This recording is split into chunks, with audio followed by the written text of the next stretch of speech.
Welcome to The Link Online. Well, here we are once again in the studio, and with me in studio today are none other than Lynn Desjardins. Hello there. The crowd goes crazy, and the whole stadium is cheering for Levon Savants. Hello! And That's my soccer. Well, speaking of, Leo Jimeno is here on keyboards and keeping an eye on World Cup soccer, I imagine. Yes. Uruguay lost. Yeah, that's a problem for us. Because we have to cheer for Brazil now. Well, that's not a problem. It's a problem if you're from Argentina. Yeah, that's it. That's a problem. Hey, someone asked a Brazilian if you prefer to lose in the first round or the final with Argentina. They choose the first round. That tells you something. Okay. But Uruguay, they lost on mistakes. Yeah. Oh, Two big mistakes, you know. Well, we may get a chance to talk about World Cup a little bit later. Who knows? All right, and in the control room, Chantal Saint-Sauveur. And in the back by some overseeing angel is Pierre Dutil, waving to us from the deep back regions of our studio. Well, we have an interesting show coming up for you, and on this half hour, Lynn, you're going to talk about? Well, I'll tell you about concerns that cyberbullying will increase now that school's out for the summer and kids have more time on their hands. And Levon? And I'll speak to an Indigenous leader about Canada's newest World Heritage Site. All right, and in a moment, remembering an almost forgotten campaign of World War II, the first invasion of Europe in 1943.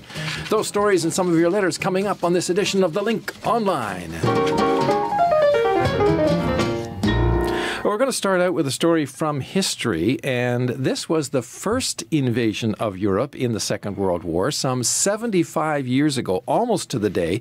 It was on July the 10th, 1943, and tens of thousands of Allied troops landed in Sicily to begin the first concerted attack on German forces in Europe. Some 25,000 Canadians were involved and had the extremely difficult task of pushing the Germans off the high strong points they held in central Sicily. And the landing was known as Op Husky, but the campaign seems little known. And a Canadian man, a Montreal businessman, Steve Gregory, has made it his mission to preserve the memory by organizing a commemorative visit. And a group of Canadian citizens and soldiers will walk the route of the Canadians over the next 20 days, laying wreaths and installing markers to the killed along the way. And in this excerpt, I asked Steve Gregory if the Sicilian campaign has indeed been forgotten. Well, it's certainly been pushed into the background. July 10, 1943, 25,000 Canadians landed on the shores of Sicily, and that's not well known by most Canadians. Over the next 28 days of the Sicilian campaign, they lost 562 men, 2,310 casualties. Now, we often hear of Dieppe as sort of the practice for the Northern European landings. But wasn't this campaign actually sort of a more realistic run for that landing? You're absolutely right. It was. First of all, what was assembled off the shore of Pechino was the largest naval armada in history up until that date. And in fact, the lessons learned on July 10th, 1943 were instrumental in the success of the landings at Normandy. Why have you organized this campaign? In 2006, my son and I had dinner with a veteran. He was quite disappointed. When he told us about what happened in Sicily, I said, well, why does nobody know? And he said, it's worse. Not only do Canadians not know, but he had placed a call in 2006 to Veterans Affairs asking them what they were going to do to commemorate July 10th. And he said, almost with tears in his eyes, they didn't even know what I was talking about. And it just seemed to me so tragic. Here it is. We've asked sons and fathers and husbands to take up the fight against fascism, to lay the foundation for peace and democracy in Italy. Some paid with their lives, and we have neglected the obligation to remember them. Now, Steve Gregory, what are you going to be doing on this particular trip? Well, we've got 10 civilians that are walking from Pechino through 20 towns along the path that our men took, planting markers for the men each day. And these markers will have the names of all of the soldiers who died that day, 75 years ago. We have plaques, one to the 1st Canadian Division, one to the Three Rivers Tank Regiment, and a monument going to the RCR that we're putting up, as well as a small 1st Canadian Division flag at Regalbuto. We really want to make an impression on the Sicilian civilian population. Our attempt is to help people remember the suffering and the loss on all sides. This is not a trip where we're, thumping our chests saying, look at the Canadians. We're walking Sicily saying, war is horrible. Nobody understands the horrors of war better than our troops. And here we are walking. Once we were enemies and now we're allies, and we're walking in peace. And I think that's just very motivating.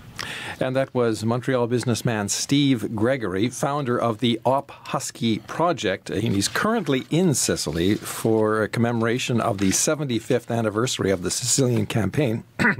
Excuse me.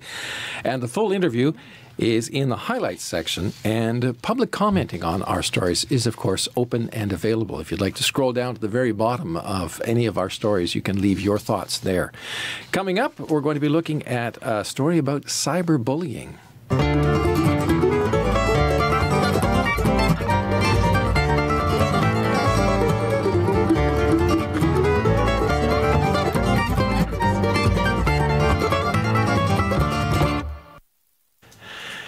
Online cyberbullying is going to be a problem in Canada. It already is a problem. There have been teen suicides, actually, because of it, and more is being done now to try to reduce it. And Lynn, there's a campaign, in fact, that you've been looking at about this. Yeah, that's right, Mark. This kind of harassment can be so toxic and damaging to the victims. The Canadian Red Cross is now offering several free courses and tools to help people who are bullied online and to try to prevent it from happening in the first place. For some details on this, I spoke with Alison Richard. She is a senior advisor on education at the Canadian Red Cross. Well, we know that the end of the school year does not mean the end of bullying for those who are being targeted online. And we also know that, with the summer months, that youth have more free time on their hands, and they're apt to be spending a lot of that free time online here in Canada. So it's really a great time for the Canadian Red Cross to raise awareness about the issue of cyberbullying, what signs parents can look out for, and how they can support their kids who are involved in cyberbullying. Well, how prevalent is cyberbullying? Well, estimates vary, but the research that we have here in Canada shows that about 20 to 40% of youth experience cyberbullying. So it's certainly a significant chunk of that population. And when we think about the harmful impacts that can come from cyberbullying, it's certainly a cause for concern. What are some of those impacts? All kinds of different things. A lot of similarities to traditional bullying in that, we can see physical manifestations. So things like stomach aches or headaches that seem to come out of nowhere.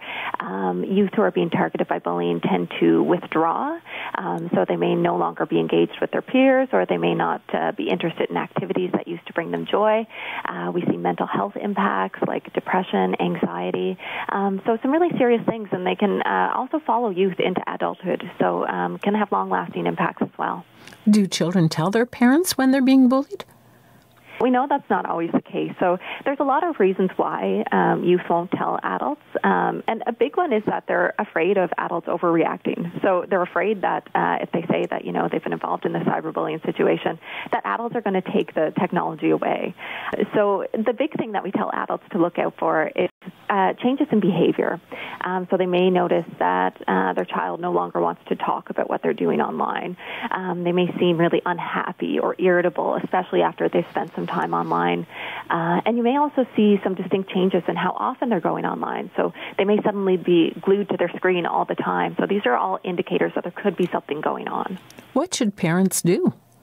The key thing that we tell parents is that we really should be having ongoing conversations, and beginning from conversations about healthy relationships in general, so not just online, but healthy relationships in our life. So what does a healthy relationship look like, and how should we expect to be treated, and what does respect look like in a relationship? And then from that, we can move on to talking about digital respect. And a key thing in this is helping youth understand the differences between online and offline communication. So when we're communicating online, for example, we don't have those verbal cues. So if we say something harmful, we don't have to see what the impact of that is. So it can be easier then to say really harmful things online. So highlighting those things, highlighting, cyber safety, things like not sharing personal information, not sharing passwords, even with friends, all these things are good conversations to have on an ongoing basis. That was a portion of my conversation with Alison Richard of the Canadian Red Cross. She went on to advise people who are bullied online to, she had four things to say, really. Don't engage with the bully, because that just encourages them. You can block them from your apps and different social media platforms. She advises that children tell their parents or maybe even others, parents of the person who's doing the bullying. And she said save screenshots of the abuse as proof in case you need to use it, because incidents can be reported to apps or to internet providers, and in extreme cases the bullying can be reported to police. In fact, the National Police, the RCMP, has its own website about bullying online, and it talks about the kinds of harassment that is actually illegal in Canada. And furthermore, I did another blog later in the week about the government of Nova Scotia, which has finally fine-tuned a law that it passed especially to deal with cyberbullying and the unwanted sharing of intimate images. Now, that followed the case, of course, the death of Rehtaeh Parsons, who tried to take her own life after intimate images of her in an alleged sexual assault against her were circulated online. So the province of Nova Scotia is very proactive on this file. And this law has a provision for restorative approaches to resolve disputes. In other words, if you don't have the money or the will to go to court, victims and parents can actually get protection orders to make the alleged offenders stop the activity. They can also ask that further contact be prohibited and that online content be removed, and they can seek compensation. And the government of that province has created a special unit of the Justice Department, especially to help victims understand exactly what their options are and to help them navigate the justice system if they decide to go through that route.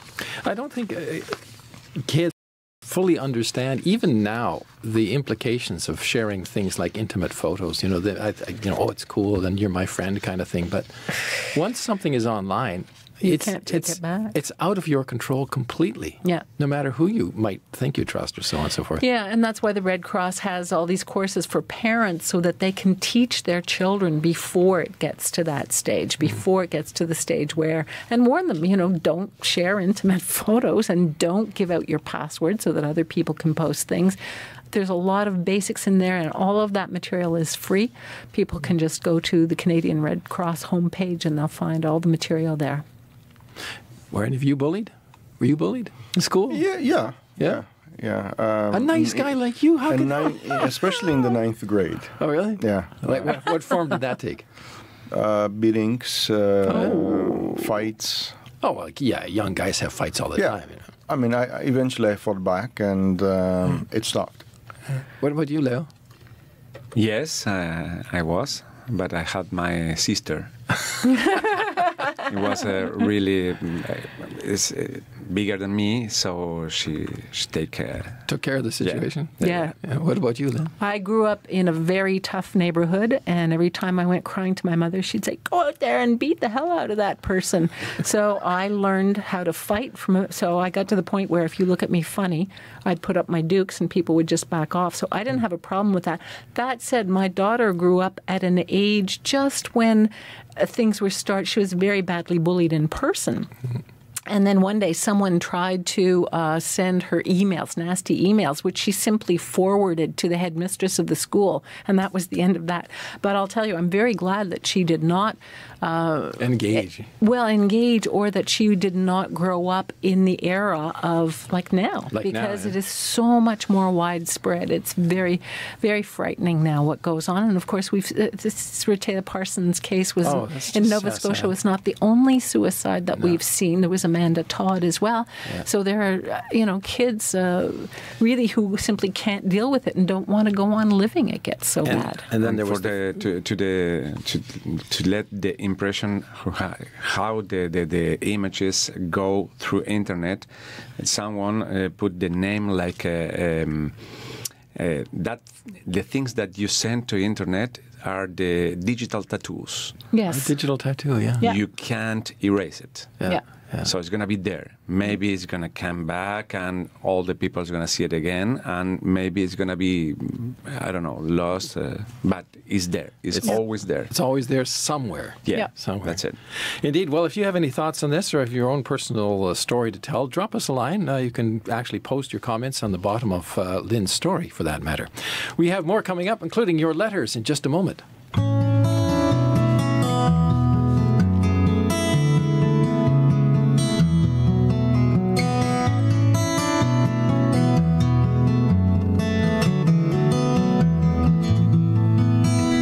It's time now for some of the comments that you've posted to our various stories on our website. And we'll start off with a story that you wrote, Levon. And this was called Sahara Dust, Biggest Threat to Canadian Air Crew in Mali. And that's because Canada is sending peacekeepers, helicopters and so on to Mali. They're on their way now, actually.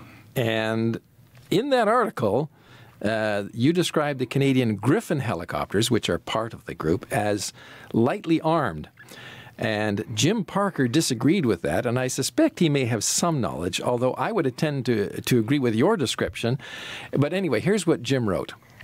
Twin 50 caliber on either side of the Griffin and or 7.62 caliber electric miniguns spewing 2,000 to 6,000 rounds per minute, lightly armed? Seriously? Well, what do you think, Levon? I mean, first off, I don't think, in fact, that there are twin 12.7 or 50 caliber machine guns. Is likely to be only one per side. But yes, and I mean, the Griffins are light transport helicopters. These are not attack helicopters. Like, I'll give you an example. An Apache attack helicopter carries a 30-millimeter chain gun that is a much larger caliber than the 50 cal, and it carries dozens of missiles, Hellfire and Hydra missiles. So the amount of damage that an Apache can do compared to what a Griffin can do is incomparable. Yeah. So. And also the Griffins are not, generally speaking, armored. They can absolutely. be armored. They can be, but generally not, because they're a multi-purpose helicopter. And I've heard them described in this case as attack helicopter, and I went, what, really? Because unfortunately, Canada has no attack helicopters, and they would have probably been very useful on this kind of a mission, because all the other allies have them and use them. What's the Russian version, which is also pretty scary? Like, is it a Hind or something? Yes, the NATO designation is called Hind. It's the Mi-24, which the most current example, I think, is they're up to Mi-28, and it's armored.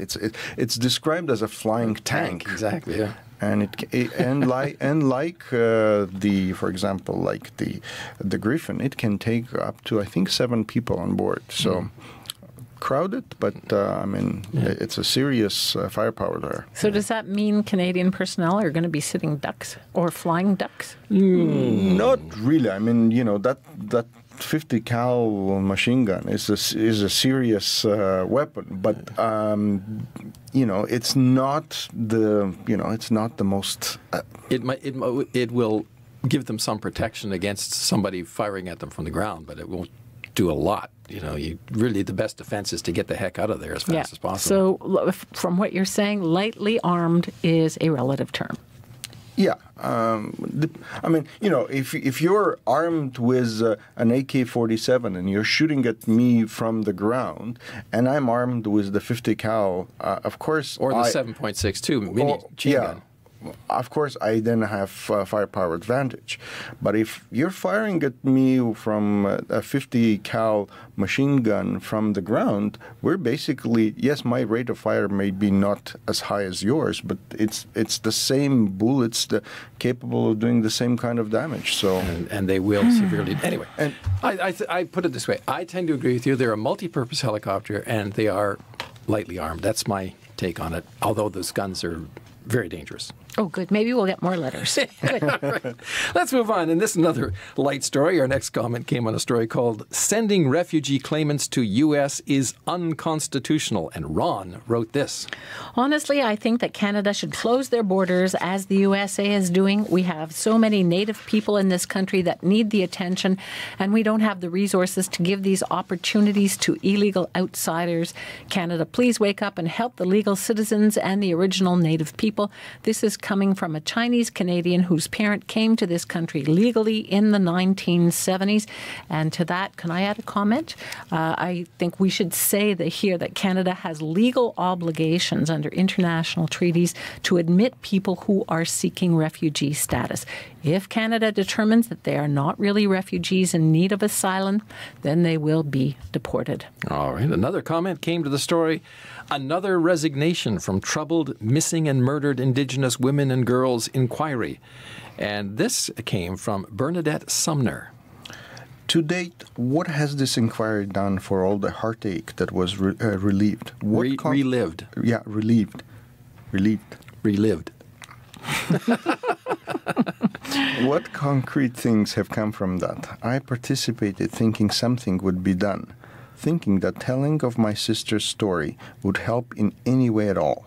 Reliving this and speaking to person after person, I can say nothing in my sister's 22-year-old cold murder case has changed. Shame on this inquiry. Of all the millions of dollars spent, there has been a promise of aftercare assistance. None of that has appeared in any form as of yet. I spoke 1 October 2017. Tisk. Yeah. All right. So obviously she was saying she had not the best experience with this missing and murdered women inquiry. All right, on a story called Russia Cites UN Body to Blast Canada's Cannabis Legislation, Chris Ellison commented.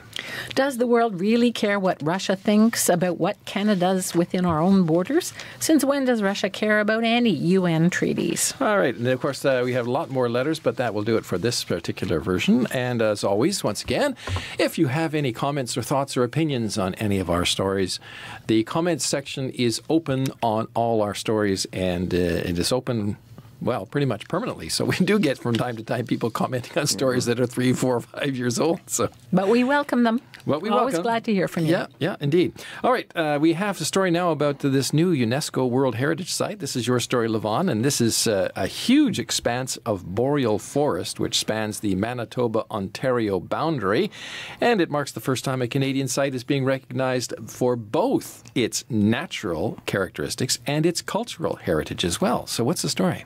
Yeah, Mark, it's called Pimachiowin-Aki, which means the land that gives life in Anishinaabe-Mowin. That's one of the Ojibwe languages. It comprises the traditional lands of 4 Anishinaabe communities: Poplar River, Blood Vein River, Pangasi, and Little Grand Rapids First Nations. It also contains adjacent protected areas including Atikaki and South Atikaki Provincial Parks in Manitoba, the Woodland Caribou Provincial Park, and Eagle Snowshoe Conservation Reserve in Ontario. It covers an area of 29,000 square kilometers, and that's the size of my native Armenia, by the way. So the area is famous for its petrographs. These are ancient images drawn on rocks anywhere between 3,000 to 5,000 years ago, maybe as far as 7,000 years ago. Those are them on the screen there. Yeah. Wow. Awesome. For more on this, I spoke with William Young of Blood Vein First Nation in Manitoba. He's co-chair of the Pimachiowin-Aki Corporation, which looks after this newest World Heritage Site. He has been working for 16 years, and through previous unsuccessful attempts to get this designation. And I began by asking him how he feels about this designation.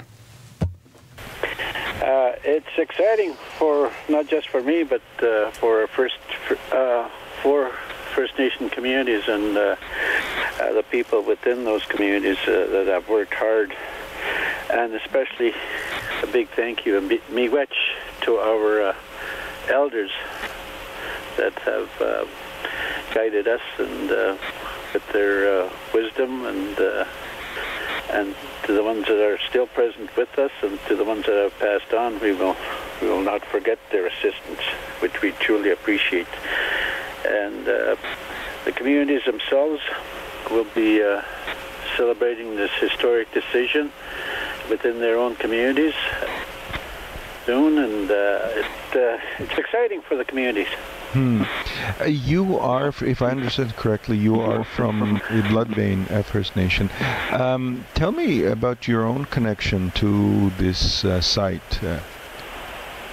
Well, I grew up in my community of Bloodvein River, in our language, which is called Misquiwizibi. It's Bloodvein River.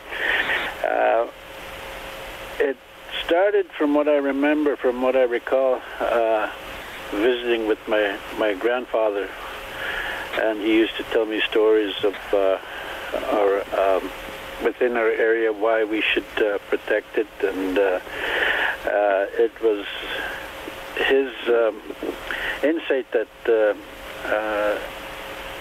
got me to stay on with the project, where he often told me that it would be our generation that would need to step up and look after our traditional territories.